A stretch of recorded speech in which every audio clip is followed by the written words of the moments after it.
Hello and good evening. The clash between police and lawyers in Delhi saw the men in uniform taking to the streets to register their protest in an unusual turn of events today. We'll get you the latest on the situation which has got everyone's attention across the country. I'm Gautam Roy. We'll also be talking about the air pollution peril in a large part of North India through air quality levels improving a little bit in and around Delhi today, with special guests as well. The central question being, what would it take to make our air breathable again? But first, in Newsnight, our headlines. Prime Minister Narendra Modi inaugurates 5th India International Science Festival at Kolkata through video conferencing.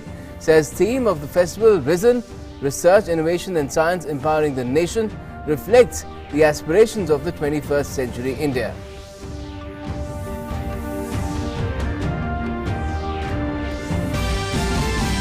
As winds blow away the haze, pollution levels in Delhi NCR improve from severe to the very poor category.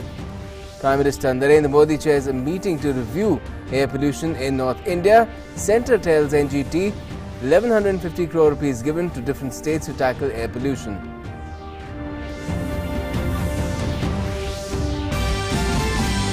The centre and Gujarat governments brace themselves to tackle Cyclone Maha. It's expected to make a landfall on the Gujarat coast on Thursday. Prime Minister Narendra Modi chairs a meeting to review the situation. Suspense continues over Maharashtra Chief Minister. BJP Core Committee meets at the CM's house in Mumbai. State President Chandrakant Patil says mandate has been given to BJP Shiv Sena alliance and the government will be formed soon. Also says party has not received any proposal from the Sena so far. The CBI conducts raids at 169 places across the country in connection with 35 bank fraud cases worth 7,000 crore rupees. Delhi police personnel and their protests after assurance by senior officers that their grievances will be addressed. Injured policemen to get an ex gratia of at least 25,000 rupees.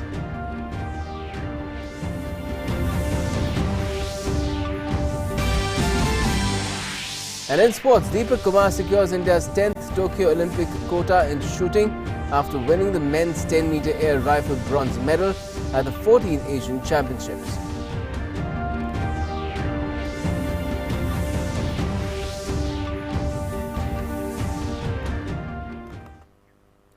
Well, Prime Minister Narendra Modi inaugurated the 5th India International Science Festival in Kolkata via video conferencing. And addressing the gathering through video conferencing, the Prime Minister said that the government is providing institutional support for both invention and innovation. The PM also urged scientists to respond to their social responsibilities and work for the benefit of those who are underserved. Prime Minister Narendra Modi on Tuesday inaugurated the 5th edition of India International Science Festival 2019 through video conferencing in Kolkata. The 4-day Science Festival is being organized from 5th to 8th November and it aims to build a strategy for inclusive advancement of science and technology. Highlighting India's contribution in the field of science and technology, Prime Minister said that unprecedented work is being done in higher education and innovation. Prime Minister urged the scientists to be far more proactive in recognizing and responding to their broader social responsibilities with an aim of improving the quality of life of underserved communities. विज्ञान वही उपयोगी है जो समाज के हित में हो। इसलिए समाज की मदद करने के लिए अपनी क्यूरियोसिटी और साइंटिफिक सोच का उपयोग बहुत आवश्यक है। जब इस सोच के साथ काम किया जाता है, तभी साइंस फॉर सोसाइटी का सामाजिक सिद्धांत भी सफल हो पाता है। साइंस फॉर सोसाइटी का बहुत महत्व है। जब सभी वैज्ञानिक, सभी देशवासी इस सोच के साथ आगे बढ़ेंगे तो देश का भी लाभ होगा, मानवता का भी लाभ होगा। Prime Minister said that the government is providing institutional support for both invention and innovation with an aim to make ecosystem for science and technology very strong. PM said that India has jumped from 81st rank to 52nd rank on the Global Innovation Index by initiatives taken by the government. While India has emerged as the third largest ecosystem for successful startups, he said that more than 5,000 Atal Tinkering Labs have been set up and over 200 Atal Incubation Centers have been created with the aim of instilling scientific temper among the masses. जिस समाज में scientific temper की ताकत बढ़ती है, उसका विकास भी उतनी ही तेजी से होता है। साइंटिफिक टेम्पर अंधश्रद्धा को मिटाता है, अंधविश्वास को कम करता है। साइंटिफिक टेम्पर समाज में क्रियाशीलता को बढ़ाता है। साइंटिफिक टेम्पर प्रयोगशीलता को प्रोत्साहित करता है। हर चीज में रीजनिंग खोजता है, तर्क और तथ्यों के आधार पर अपनी राय बनाने की समझ पैदा करता है और सबसे बड़ी बात, ये फियर ऑफ अननोन को चुनौती देने की शक्ति देता है। The India International Science Festival was launched in 2015 to promote science and technology. The goal of the Science Festival is to help youth develop 21st century skills with focus on scientific knowledge, creativity, critical thinking, problem solving and teamwork. The previous editions of IISF had been a great success. The first and second chapters were held in New Delhi. The third edition of IISF 2017 was held in Chennai. The fourth edition of IISF was held in Lucknow. And the theme for this year's festival is Risen India: Research, Innovation and Science Empowering the Nation. The fifth edition of India International Science Festival is expected to host a gathering of about 12,000 participants from India and abroad. The festival will host more than 28 different events during this period. With inputs from Shreya Upadhyay in Kolkata and Arun Sharma in Delhi, Bureau Report, DD India. Okay, now after days of a doomsday pall hanging over areas in and around Delhi, today brought some relief. But the air quality still remained in the poor category, that is a very poor category for the National Capital Region. The day also saw the matter being taken up in right earnest at the National Green Tribunal level, where it emerged that despite a slew of measures being taken by the centre and other authorities over the years, a lot more needs to be done to clean up the air and make it breathable again. Prime Minister Narendra Modi has himself stepped in now, and more action can be expected. Tuesday brought some relief for Delhiites. These three images of the national capital show how the situation improved on Tuesday compared to two preceding days. The air quality improved in Delhi on Tuesday in comparison to Sunday and Monday, but it still fell in the very poor range. At 3 in the afternoon, the air quality index in Anand Vihar was recorded at 366, putting it in the very poor range. In Dwarka at the same time, AQI was 324, putting it in the very poor category as well. The same was the case for Lodi Road, where AQI was measured at 324.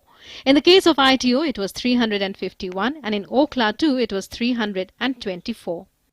Pollution के लिए Delhi government को ये वाहन थोड़े और कम करके cycle पे थोड़ा ज़्यादा प्रयोग करना चाहिए। हम भी साइकिलिंग करते हैं और क्या कहते हैं, हमें इतना पोल्यूशन लगता है। अगर ये कंट्रोल नहीं हुआ तो आने वाले टाइम में दिल्ली का क्या हाल होगा वो आप सब देख ही सकते हैं। पोल्यूशन बहुत ज़्यादा है, लेकिन घूमना भी ज़रूरी है। मेरे घुटनों का ऑपरेशन हुआ है, इसलिए मेरे को घूमना ज़रूरी है, इसलिए मैं आई हूँ। Even in case of other NCR cities, Ghaziabad was worst off, where the AQI was recorded at 364, which is over 7 times more than the acceptable limit. Greater Noida too witnessed similar AQI levels at 343. In the case of Gurugram, AQI range bound between 288 and 367. In Haryana's Hisar, the air quality index was in the poor category at 238. In Bihar's capital Patna, it was recorded at 421, putting air quality index in the severe category. In Uttar Pradesh capital Lucknow, AQI was 393, putting it in the very poor category. And in the case of industrialized Kanpur, the AQI was recorded at 458, putting it in the severe category. If the areas in and around Delhi are showing improvement, experts are ascribing it to wind speed picking up. But in cities like Patna and Kanpur, the situation remains grim. Considering the seriousness of the situation, Prime Minister Narendra Modi himself stepped in to do an assessment of the situation on Tuesday. Cabinet Secretary has also been holding coordination meetings with chief secretaries of concerned states on daily basis to coordinate air pollution combat efforts. Apart from the government, courts too are keeping a tight tab on the situation and issuing necessary directions. Tuesday saw the National Green Tribunal in action. The NGT has summoned Delhi Chief Secretary, Delhi Pollution Control Committee Chairman, CPCB Member Secretary and the Ministry of Environment, Forests and Climate Change. During the hearing, Delhi Chief Secretary accepted that the steps taken so far to curb pollution are not enough and much more needs to be done. The NGT also asked the centre about the measures taken to tackle air pollution. The centre informed the NGT that it has given 1150 crore rupees to combat the menace. Experts and doctors also say that long-term measures are required to tackle the issue. साल भर भी अब हम देखें तो जब भी pollution air quality index ख़राब होता है almost 20 to 40% increase emergency visits बच्चों में भी एडल्ट्स में हम देखते हैं और इस मौसम में तो होती हैं लेकिन और मौसम में भी जब पोल्यूशन लेवल एकदम ख़राब होता है उसके अगले 6 दिन तक हमारे एमरजेंसी में एकदम increase in number of people with respiratory problem आ जाते हैं तो इनडायरेक्ट इफेक्ट तो बहुत है लेकिन लॉन्ग टर्म एक सोल्यूशन सोचने की ज़रूरत है. Clearly, several steps are being taken at multiple levels to curb air pollution. But studies are now showing that people's lifespan is also getting reduced due to its impact. And it impacts the elderly and future generations the most. With Nitendra Singh, Newsnight Desk, DD India. News Desk, DD News. All right, now it's very important to understand that it's not that not enough has been done to curb air pollution. It's just that the problem is very, very big despite the measures that have been taken to tackle it. Just to give you an example of all that has been done, it's a very long list as well. Just the centre, the steps that the centre has taken, if we begin with what's the centre done to curb air pollution as far as Delhi is concerned, well, the action plan for Delhi NCR there's been a graded response action plan in place since January 12, 2017. What's more, what's also happened is that the GRAP has identified graded measures and implementing agencies for response. So this is something that comes into effect since 2017 every year in Delhi when the situation becomes bad. Response is based on 4 AQI categories: moderate to poor, very poor, severe and severe plus, or emergency. That's what happened, the last couple of days. The emergency measures were invoked.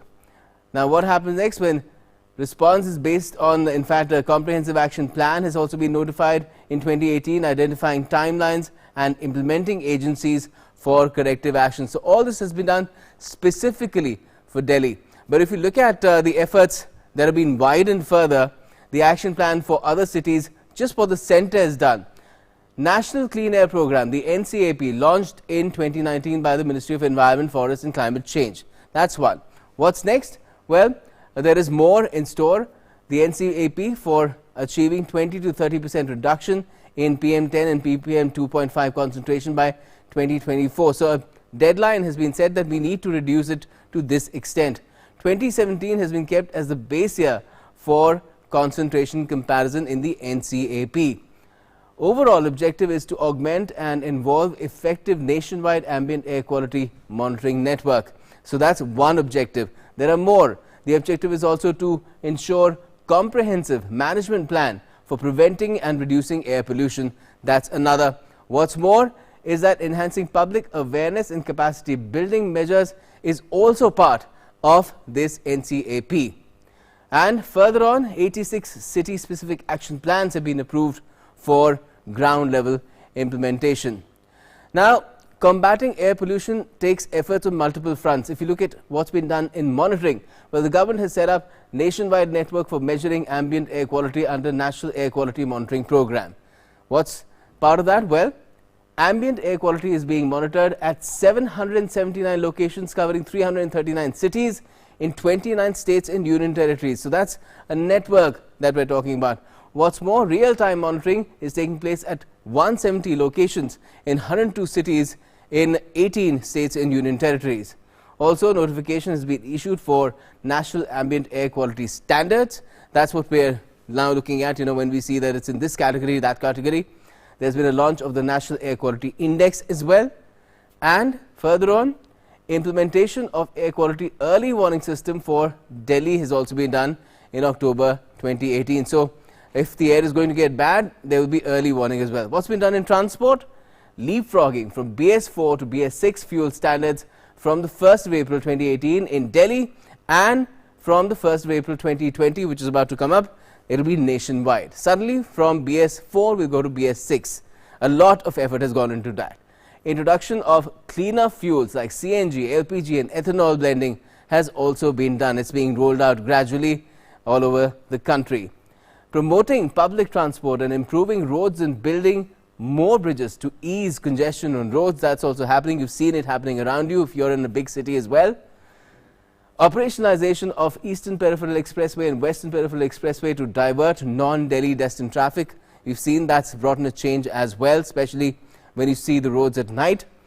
Streamlining of pollution under control certificate issuance as well. That's also something that is a major contributor, to ensure that you get cars that are not burning bad, they're not spewing out very bad smoke. Now, environment protection charges are also being imposed on diesel vehicles of 2000 cc category and above in the Delhi NCR region. That is also something that has been done because diesel is far more polluting than petrol and other fuels. In industry, Badarpur thermal power plant has been closed down in Delhi from the 15th of October in 2018, and there's been more as well as far as industrial curbs are concerned. There's notification of stricter emission norms for power plants, all power plants in fact, and not just Badarpur being shut down. All brick kilns have been shifted to zigzag technology in the Delhi NCR region, which is less polluting. Furthermore, installation of online 24/7 monitoring devices in all red category industries in Delhi NCR. So 24/7 monitoring is there. Time to time revision of emission standards for the industrial sector has also been done so that the pollution levels can be gradually brought down. Ban on pet coke and furnace oil, monitoring of pet coke use in lime and cement kilns and calcium carbide industry is also being done in Delhi NCR. And further on, for biomass and solid waste, what are the measures that the centre has taken? New scheme on agricultural mechanization for crop residue management in Punjab, Haryana, Uttar Pradesh and the National Capital Territory of Delhi from 2018-19 to 2019-20. There's a new scheme there. 50,000 machines have been given under that scheme to farmers. Banning of burning of biomass and garbage. They're not allowed to burn it, but they say that they have no option, which is why they're doing it.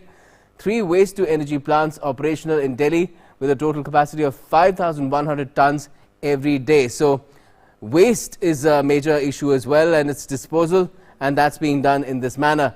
Notification of 6 waste management rules covering solid waste, e-waste, biomedical waste, C&D waste and hazardous waste has also been done. So it's not as if norms have not been made. Implementation is a key. Notification of 6, this has been done, of course. And if we look further, what is happening in terms of managing the situation, what other steps have been taken, we'll go further down the line on that. And if you look at these various steps, what one sees is that every aspect has been thought of. If you look at what's been done to combat dust, where notifications regarding dust mitigation measures for construction and demolition activities have been issued, that's also been done. What various construction workers and what various construction companies need to ensure, they've been told that at least 60 mechanized road sweeping machines have been deployed for cleaning Delhi's roads as well. So that is also a number that has gradually gone up for the national capital. Public outreach, that is a big part of this exercise. Clean Air for Delhi campaign was launched from the 10th of February to the 23rd in 2018 to check air polluting activities pre and post Diwali. And another campaign was also launched in November, that is from the 1st of November to the 10th of November last year as well. Clean Air campaign in Delhi. Furthermore, promoting people's participation and awareness building among citizens for environment conservation through green good deeds. That's also been done very recently. Development of a mechanism for redressal of air pollution complaints in Delhi NCR, that is Sameer app, Facebook and Twitter. It's all there. People can complain as well. They can let the authorities know what the location is also if any violations being done, and action will be taken. impact of measures has also been there. There's number of good, satisfactory and moderate days that have increased from 106 in 2016 to 159 in 2018. That's for the period that the data is available. Number of poor, very poor and severe days reduced to 206 in 2018 compared to 246 in 2016. Furthermore, what's happened is that air quality data shows reduction in PM 2.5 levels by 14.8% and PM 10 levels by 16.5% compared to 2016. So all this has happened, and yet the problem still confronts us. We'll talk about what more needs to be done with our special guests in just a bit. Stay with Newsnight.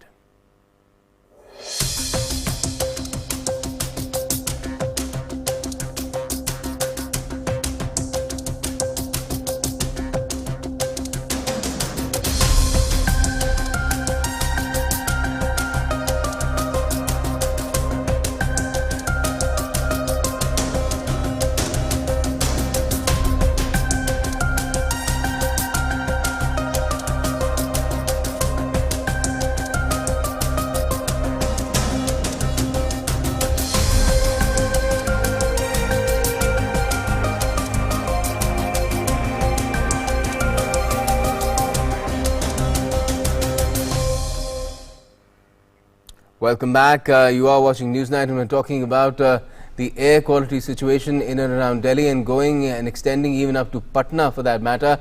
Although air quality in Delhi improved slightly around the areas as well, but it remains pretty bad in several other areas, even in the Bihar capital, or even if you look at Lucknow and industrialized cities like Kanpur. And we have our in focus then talking about what really needs to be done, which is combating air pollution collectively. And to talk about it, we have in our studio Dr. Prashant Gargawa, who's Member Secretary CPCB, that's the Central Pollution Control Board, and we have Dr. GC Khilnani as well. He's Head Pulmonary and Sleep Medicine, PSRI CS. Welcome to you both. First to you, Dr. Gargawa, I believe you were there at the National Green Tribunal today, and a lot of interesting suggestions were coming in from the NGT, but do you feel that these will be taken up by various authorities for implementation, steps like compensating labor because construction has been shut down in Delhi? Yeah, I was there, and then a lot of suggestions came in from Honorable NGT. We also analyzed the efforts that have been made so far. There has been failures, there are certainly some challenges and success stories as well. You have listed down a whole lot of actions, especially the long-term measures that are going to impact in the years to come. But the challenge remains that in the interim period, how do we do? How do we enforce? How do we implement the graded response action plans? Or how do we take preventive measures? Some of the steps that we have taken, particularly this year, learning from the past year's experiences, and that probably would also help us in formulating our strategies for the years to come. The agencies have been informed about the problems. We have fair understanding of the sources, what are the causes, and then also a roadmap on which we are supposed to work. 13 hot spots were specifically identified. There were 7 industrial areas identified. This is about Delhi. For Delhi, I am talking about Delhi. For pinpointed actions, focused actions in those areas, because every area is not equally polluted. So this information is being collected and shared with the agencies. We had deployed 46 our scientists to give ground feedback directly to the agencies concerned. So a lot of efforts have been made on the ground, but the fact remains that situation in the past few days had been extremely bad.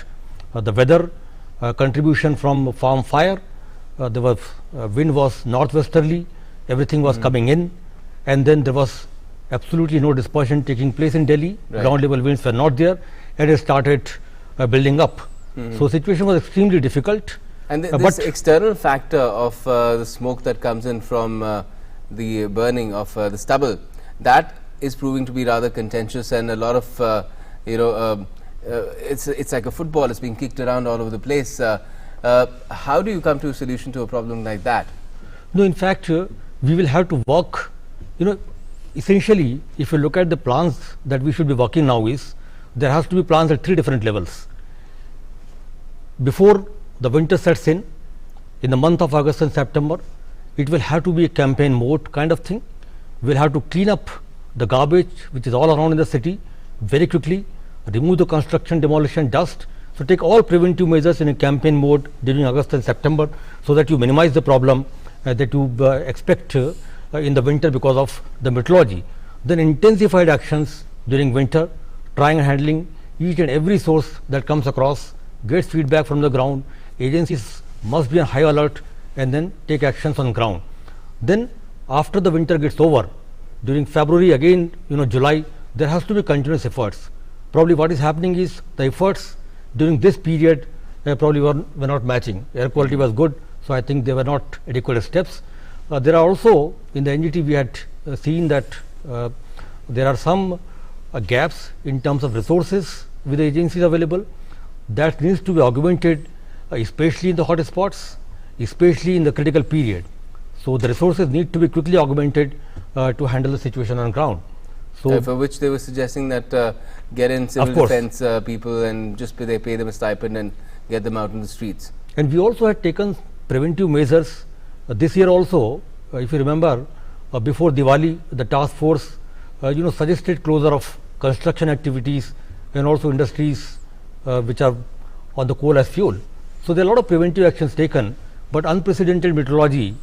There was expected rains on 2nd November, which did not occur. There were only light rains which raised moisture in the atmosphere, holding up all the emissions here. Yes. And then also a lot of organic gases got converted into particles. So, there are challenges, but I am sure that with collective efforts of every agency concerned, including public, things should improve in the years to come. Let us hope that there is better rain in the coming days. Something has been forecast on that front as well. But Dr. Khilani, to bring you in, I just wanted to ask you, because you've been, apart from being with the PSRICS, you've been with the AIMS as well for a long period. And just tell us, in terms of, I mean, we saw Dr. Guleria saying how the number of patients coming in increases because of this issue, and respiratory issues crop up and other things. But in terms of long-term impact, conclusively, has something been found in India which shows that air pollution really impacts health very severely? Two things, one short term and one long term. The short term we are seeing now, for last 1 week we are seeing there is exponential rise in patients with asthma and COPD, and these are the patients who have been diagnosed asthma, COPD or bronchitis for long term, who were well controlled. In response to the adverse circumstances of bad air quality, they come with enhanced symptoms, lack of response with inhalers or other drugs they are taking. They sometimes land up in emergency, they also land up in ICU and are put on ventilator. There are also people who have no respiratory or cardiac diseases, who are otherwise healthy. They start getting sore throat, itching in the eyes, and wheezing, and they get slight amount of fever, cough with expectoration, and these people keep on taking antibiotics without any response. You mentioned heart as well. Yeah, it affects heart also.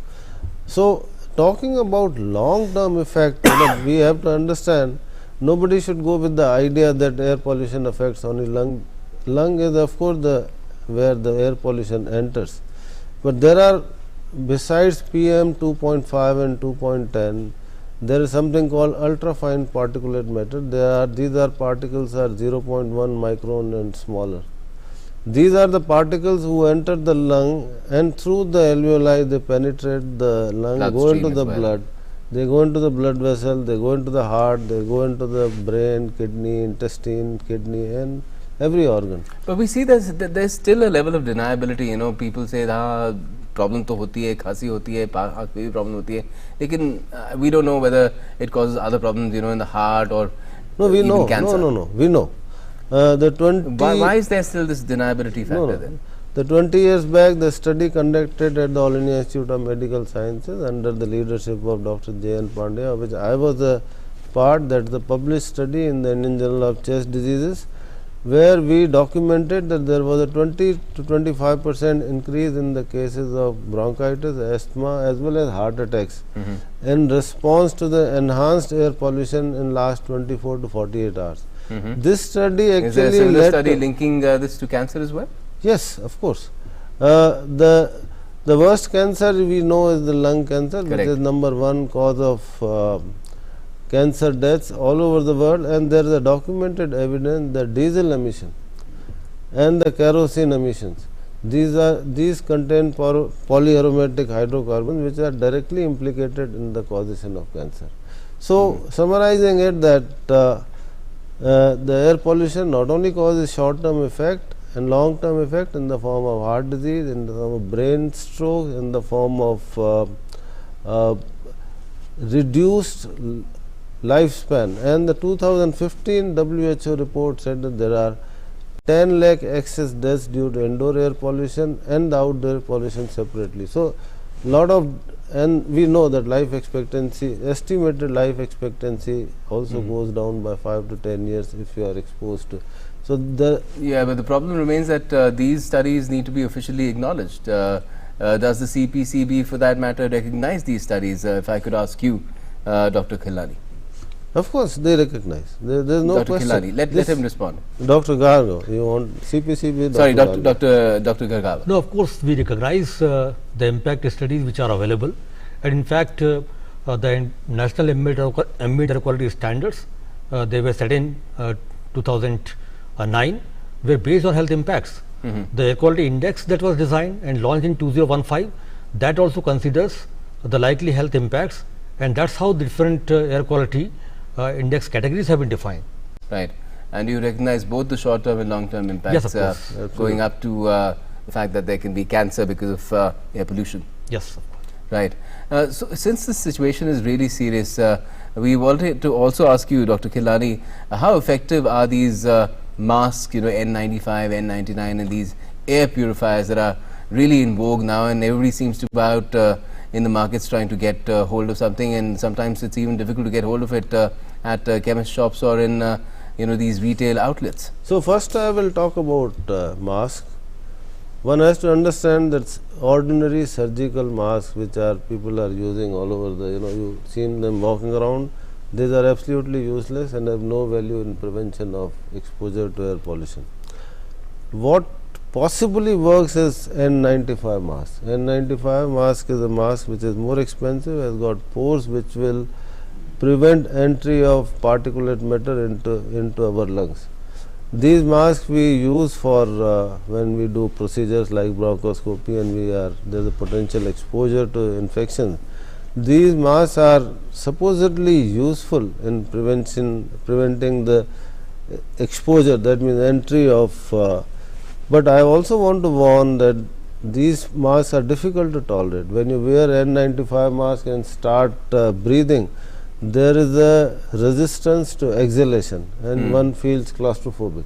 So, therefore, if you want can't wear it for too use long. yeah, scientific evidence is still lacking. In fact, the WHO meeting which I attended this year in Geneva, it was concluded that they call it respirators. So, these masks do not have value in preventing exposure, but the most of the WHO experts, they call PM 2.5 or 40 as dangerous. We have 400.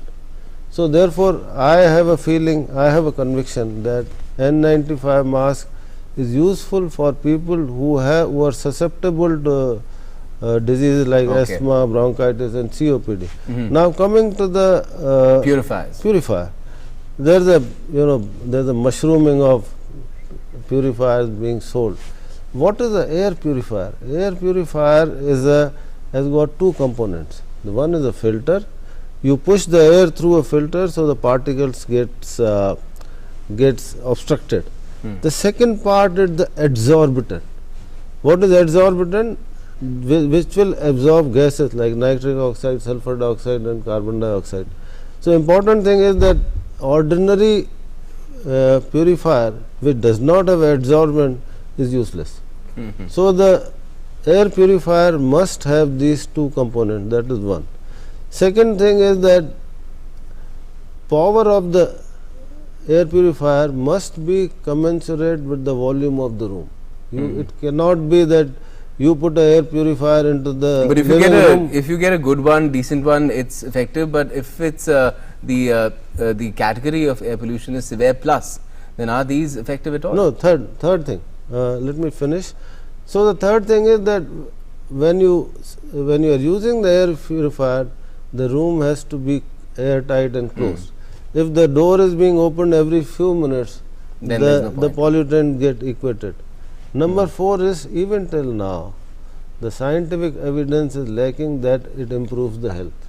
Okay. But in the lack of evidence is not evidence to contrary. Okay. So we feel and we recommend as a physician, as a pulmonologist, as a respiratory physician, that those people who have lung disease, heart disease, and those who can afford to be in the room, and those who have severe disease can use air purifier. They must be of good quality. They must be in the room commensurate with the volume. Third thing is that the door should be closed. Right. Fourth thing is that this requires periodic change of filters. Okay, but the best would be that we do not have to resort to these measures, and for that I'd like to go back to Dr. Gargawa and ask him, Dr. Gargawa, this NCAP, the national level plan that is there, it has set goals for 2024, 20 to 30% reduction for PM 2.5 and PM 10. How confident do you feel with the measures that are being taken now and the measures that will be rolled out as well, the long-term measures?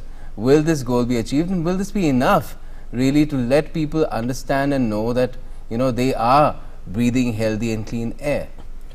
If we look at the National Clean Air Program, it has sectoral specific interventions. For example, you showed about going to BS4 and then leapfrogging to BS6 in 2020. Whereas at the national level you have BS6 compliant fuel and vehicles. It certainly would help reducing pollution from vehicles. In the years to come, then this will be showing impact in the entire region, country, including Delhi NCR.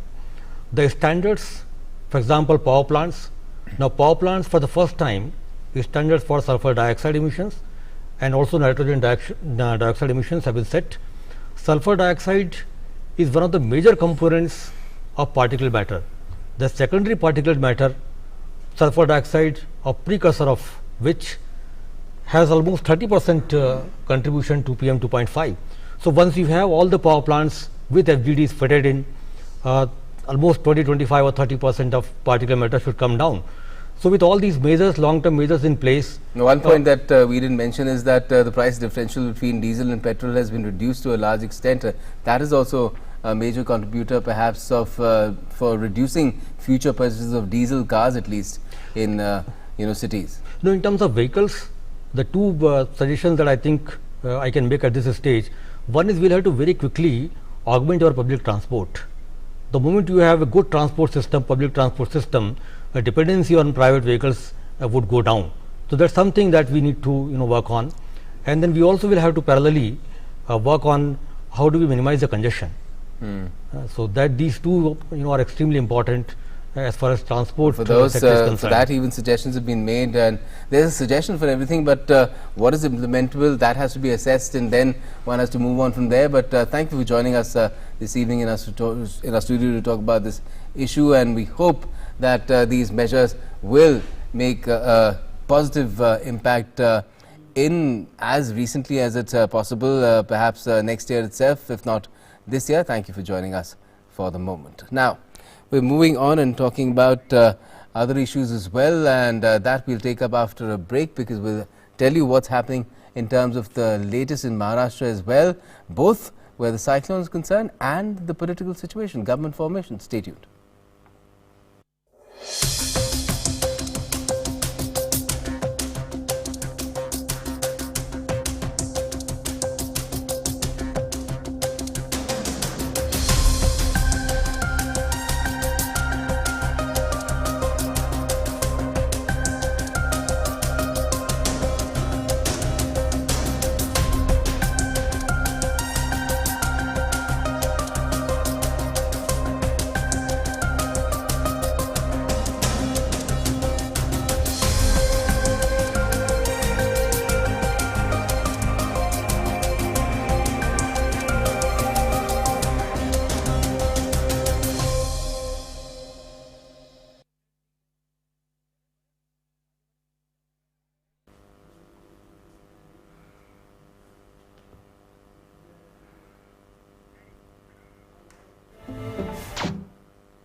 Welcome back here with Newsnight, and now we're going to tell you all about Cyclone Maha that is advancing towards the Gujarat coast. Let's tell you quickly how the cyclone has progressed. If you look at this situation here, we've got you data from the 1st of November here, 5:30, 1st of November. You can see in the morning how things were moving. It moved, in fact, northwestwards away from the coast, and that's how the progress was till the 2nd of November, 5:30 p.m. And then right over here, 5:30 p.m., 3rd of November, it suddenly made a U-turn.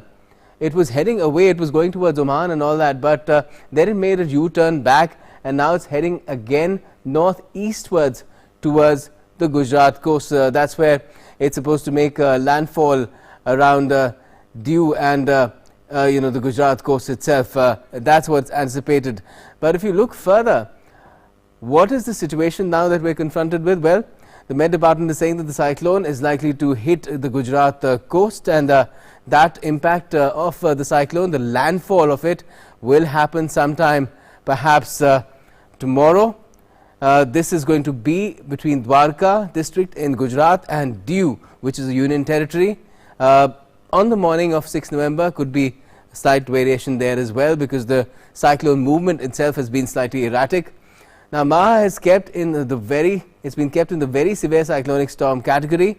That is why it is leading to a lot of preparation to be taken on. What's next is that the severity of Maha could even decline before the 7th of November. That is something that has been anticipated, and that is a fairly positive outlook. If that happens, it will be great for the people on the coast of Gujarat, and perhaps even in other areas like Maharashtra as well. The speed of the cyclone is likely to decline while approaching the Gujarat coast. That's something that the Met Department has again said. All preparations have been made meanwhile to deal with the cyclone's impact in Gujarat.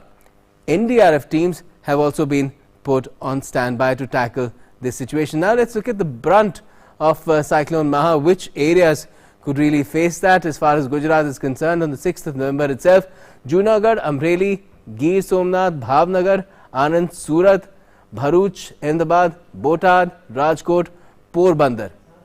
All these areas could get a lot of heavy rain and strong winds. Now, if you look at Maharashtra, it's north-central Maharashtra, fairly wide region, and North Konkan, which is Palghar and Thane districts. These could be impacted by heavy rains and fairly strong winds as well.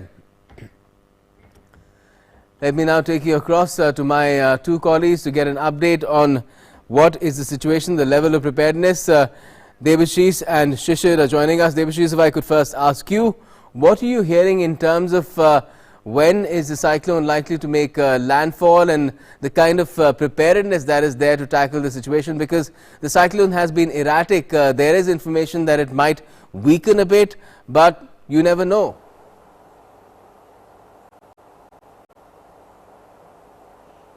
Gautam, cyclone जो है वो गुजरात में दीव और पोरबंदर के बीच में लगभग 6 तारीख रात को या फिर 7 तारीख सुबह अर्ली मॉर्निंग से पहले जो लैंडफॉल होगा, यहाँ पे पूरी जो सिचुएशन है उसकी प्रिपरेशन की गई है। गवर्नमेंट ऑफ गुजरात जो है वो पूरा एडमिनिस्ट्रेशन उसके लिए लास्ट 2 दिन से काम कर रहा है, और खुद चीफ मिनिस्टर विजय रूपानी उसके ऊपर नज़र बनाए के रखे हैं। एनडीआरएफ की जो 30 से ज़्यादा टीम है वो यहाँ पे तैनात रखी गई है, और उसमें से कई टीमों को जामनगर है, देवभूमि द्वारका है, पोरबंदर है, भावनगर है, उन सब जगह पे डिप्लॉय की गई है। और एयरफोर्स के जो जहाज़ है उनको भी रेडी रखा गया है, वो भी क्विक एक्शन में आ सकते हैं कभी भी अगर कुछ नुकसान की सूचना मिले तो। और उसके बाद जो यहाँ का वेस्टर्न नेवल कमांड है, उन्होंने भी 4 शिप जो है उनको रेडी स्टैंड टू रखा है। अगर कुछ भी सूचना मिलती है तो वो तुरंत ही मूव करके रेस्क्यू ऑपरेशन में लग सकते हैं। मछुआरों जो है उनको समुद्र में न जाने की सूचना दी गई है। सारे मछुआरे जो भी गए थे, क्योंकि अब ये सीज़न का टाइम है, उनको भी वापस बुला लिया गया है, और सारी बोट जो है वो कोस्ट पे वापस आ गई। जैसे पोरबंदर है, द्वारका है, जामनगर, सब जगह पे बोट वापस आ गई है। तो ये प्रशासन पूरा तैयार है, एडमिनिस्ट्रेशन पूरा स्टैंड टू है। तो अगर साइक्लोन आता है या क्योंकि उसकी जो स्पीड है वो कम हो गई है, इतनी अब ज़्यादा नहीं रही है, थोड़े राहत के समाचार है। लेकिन चीफ मिनिस्टर ने आज ही कहा था कि अगर उसी ही तीव्रता से अगर साइक्लोन आता है 120 या 130 से, तो भी गुजरात का जो एडमिनिस्ट्रेशन है वो पूरा उसको निपटने के लिए तैयार है। Right, sounds good. A lot of preparation has been put in to ensure that there is minimum loss of property and zero loss of lives. That's what we can expect as far as Gujarat is concerned. What is happening in Maharashtra? Shishir, it seems that people in Maharashtra, especially on the coast, in of course maximum city Mumbai, are getting a bit tired of a somewhat what they feel is an extended monsoon. The rains just not ending for that region, and it seems that more is in store now. Well, absolutely. No, it's been actually not even a week that the Mumbaikars, especially the Konkan region, have already experienced the Kaya cyclone here, and now we have seen here that the Maha cyclone will be, coming out towards Maharashtra. Obviously, the landfall will be in Gujarat, but we can see some impact of that in Maharashtra as well, and especially the northern Konkan area and the northern central area of Maharashtra, which comprises of Thane, Palghar, and the other area, the adjoining areas in the northern area of Maharashtra also.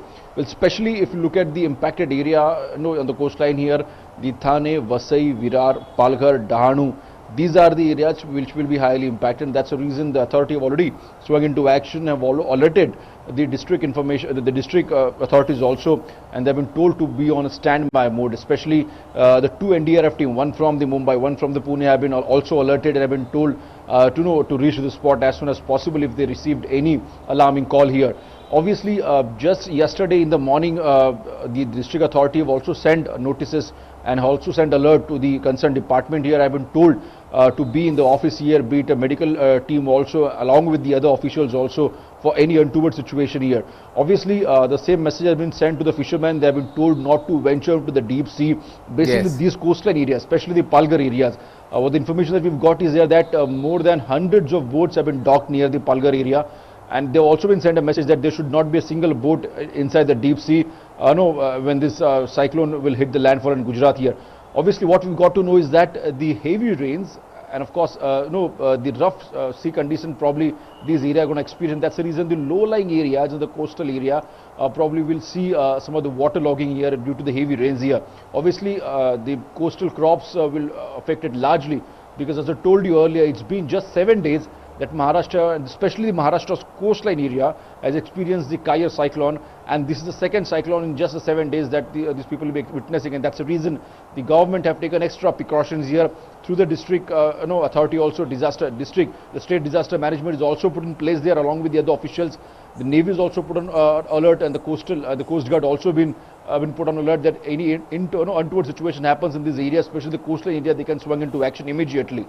Well, for the next 2 days, between 6, 7 and 8, all 3 days, the school will be closed in the Palghar district. That's what been told by the district collector from Palghar, and have said that he also called for the state authorities to provide extra the relief material in the relief process also if required. So lots of precautionary and preparatory measures in place really to take on this challenge of more rains coming the way of this Maharashtra coastal region, especially north central Maharashtra. If I could bring you again, Devashish, जहाँ तक cricket प्रेमियों की बात है, उनके लिए भी अनिश्चितता की एक स्थिति बनी हुई है. राजकोट में दूसरा T20 होना है भारत और बांग्लादेश के बीच. उसके बारे में क्या जानकारी है? मैच तो अभी यही कहा जा रहा है मेरे ख्याल से कि देखा जाएगा, लेकिन पूरी तरह से मैच करने की तैयारी रखी जा रही है राजकोट में. जी बिल्कुल, मैच कैंसिल करने की कोई बात अभी तक नहीं आई है, क्योंकि राजकोट जो है वो थोड़ा कोस्टल एरिया से अंदर है, तो वहाँ पे इतना ज़्यादा असर नहीं पड़ सकता है.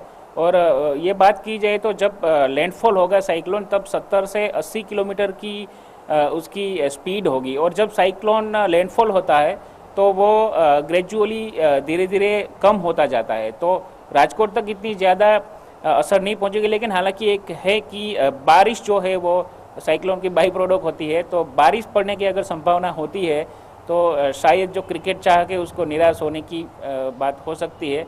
लेकिन वो जब ये साइक्लोन आएगा और उसके बाद मौसम की क्या परिस्थिति बनती है उसके ऊपर निर्भर है। जी गौतम। चलिए उम्मीद करते हैं कि ऐसा ना हो, ना मैच कैंसिल हो और सभी लोग सकुशल रहें और जितनी तैयारियां हुई है उनके पूरे इस्तेमाल की भी नौबत ना आए। Let's hope that things go well for all the people. Right now of course the cyclone is in a violent form over the Arabian Sea, but once it makes landfall, it is forecast to weaken into a deep depression and then into a depression, and let's hope that's how it goes. Thanks a lot for joining us for the moment, Shishir and Debashish. We're taking a quick break here. More to follow on Newsnight. Stay tuned.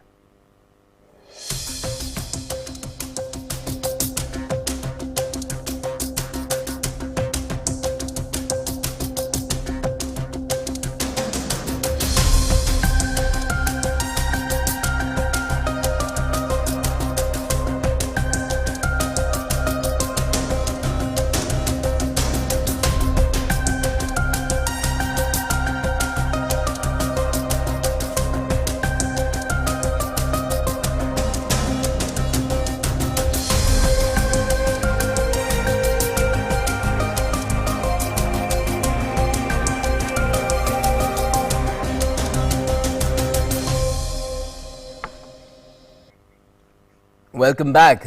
What's happening in Maharashtra as far as government formation is concerned? Well, the stalemate is continuing even as the Bharatiya Janata Party today said that it has not received any proposal from the Shiv Sena on forming the next government in the state. Maharashtra BJP President Chandrakant Patil in fact insisted that the new government of the Maha Yuti will be formed as soon as possible.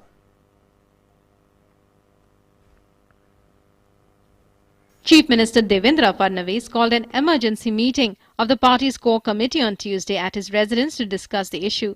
Other leaders who attended the meeting were State Party Chief Chandrakant Patil, Senior Leader Sudhir Mangantiwar and Pankaja Munde, among other leaders. After the meet, Chandrakant Patil said that there was as yet no proposal from the Shiv Sena for government formation, but the BJP was open to any proposal. He also said that the government would soon be formed in the state. माननीय देवेंद्र जी का नेता के रूप में चयन हुआ है। पूरी पार्टी माननीय देवेंद्र जी के साथ में है और देवेंद्र जी के नेतृत्व के लिए, महाराष्ट्र के विकास के लिए हम सब लोग तैयार हैं। It was on Monday that Fadnavis met BJP Chief Amit Shah in New Delhi. The Shiv Sena has since given a new twist to the entire process with various comments and postures. Party leader Kishore Tiwari has written to RSS Chief Mohan Bhagwat requesting him to intervene in the government formation process. The Shiv Sena's Sanjay Raut has gone on to say that the next chief minister will be from the Sena. शपथ ग्रहण होगा, शपथ ग्रहण किसी की monopoly नहीं है। यह महाराष्ट्र की जनता का हक है, ये महाराष्ट्र का अधिकार है कि एक राज्य को मुख्यमंत्री मिले। शपथ ग्रहण होगा। जिनको लगता है ये ग्रहण है, ये ग्रहण छूट जाएगा और शपथ ग्रहण होगा। मुख्यमंत्री सिर्फ शिवसेना का ही होगा। In another development, a team of Congress and NCP leaders met Governor Bhagat Singh Koshyari.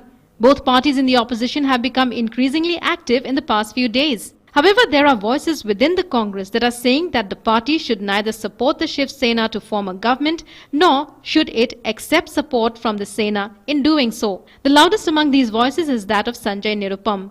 The NCP on its part has adopted a posture of wait and watch. With Yogesh Sheetal in Mumbai, Newsnight Desk, DD India. Now, today has also seen the Central Bureau of Investigation sleuths in action raiding 169 different locations across the country in connection with 35 bank fraud cases amounting to 7,000 crore rupees. Here are the details.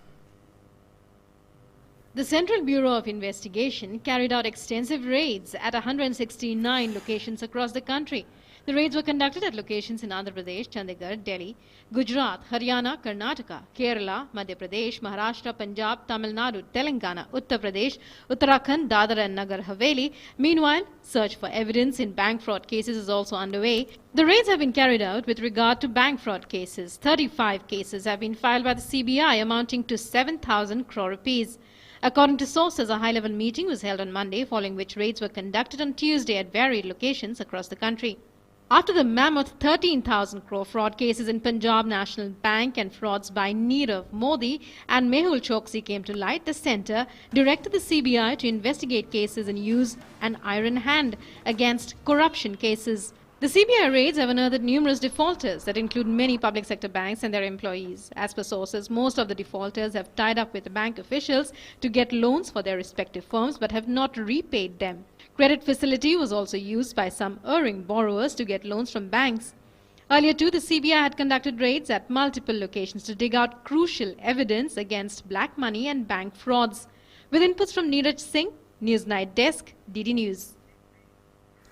Lok Janshakti Party, that is LJP President Ramvilas Paswan, has passed on the baton of his party's leadership to his son Chirag Paswan in New Delhi today. The decision was taken during the LJP's National Executive Meeting in the national capital. Chirag Paswan is a Lok Sabha member of his party and has been the key decision maker for it in recent years.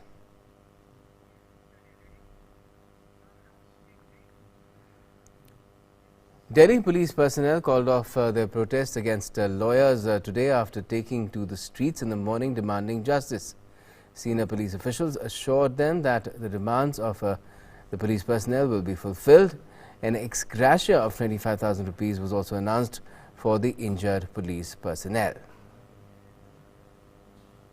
हमारे साथियों से हमने बातें की, दोनों पक्षों ने चाहे वो सीनियर फॉर्मेशंस हो चाहे हमारे साथी जो ग्राउंड पे काम करते हैं उनके पक्ष को भी सुना गया और हमारी बातचीत काफ़ी सकारात्मक रही और जैसा आपने देखा कि अब लोग अपने डिस्पर्स होके चाहे पुलिस वाले हों चाहे उनके परिवार वाले हों या तो अपने घरों की तरफ जा रहे हैं या अपने ड्यूटी पॉइंट्स की। उनकी मांग मान ली गई है पूरी? जी बिल्कुल, जो भी उनकी मांगें थी उनके बारे में विस्तार से चर्चा की गई। जो मांगे जायज़ थी और जिस हद तक उस पर कार्रवाई की जा सकती थी उस पर कार्रवाई की गई और बाकी जो मांगे हैं उन पे भी उचित कार्रवाई का भरोसा दिलाया गया। Union Information and Broadcasting Minister Prakash Javadekar met the Information Minister of Bangladesh, Hassan Mahmood, on the first day of his visit to Bangladesh today. After the meeting, he said that he discussed a host of issues, including cooperation in two film production themes, namely Story of Liberation of Bangladesh and Bangabandhu, with his Bangladeshi counterpart. Both the leaders also discussed the progress and impact of DD India being broadcasted in Bangladesh and Bangladesh TV being aired in India. He also visited the Bangabandhu Memorial Museum in Dhaka and paid respects to Bangabandhu Sheikh Mujibur Rahman. The minister also said that the two countries have deep-rooted ties and cooperation in many fields. He also invited Information Minister of Bangladesh to visit India to take forward the cooperation between the two countries. Tomorrow, Prakash Javadekar will be attending the 15th meeting of the Governing Council of South Asia Cooperative Environment Program, that's the SACEP. Film industry and this television, we have already started Bangladesh TV, which goes now throughout India on free dish. The same way Bangladesh has also started relaying DD India, so that's the cooperation with which we are doing. We are also planning and has progressed much two films, one on liberation, story of liberation of Bangladesh, and on Bangabandhu. So that's the kind of cooperation that you're seeing between two South Asian countries, moving positively in the field of information and broadcasting as well, even films. And that's all we have for the moment in Newsnight tonight. But for all the latest, stay tuned to DD India.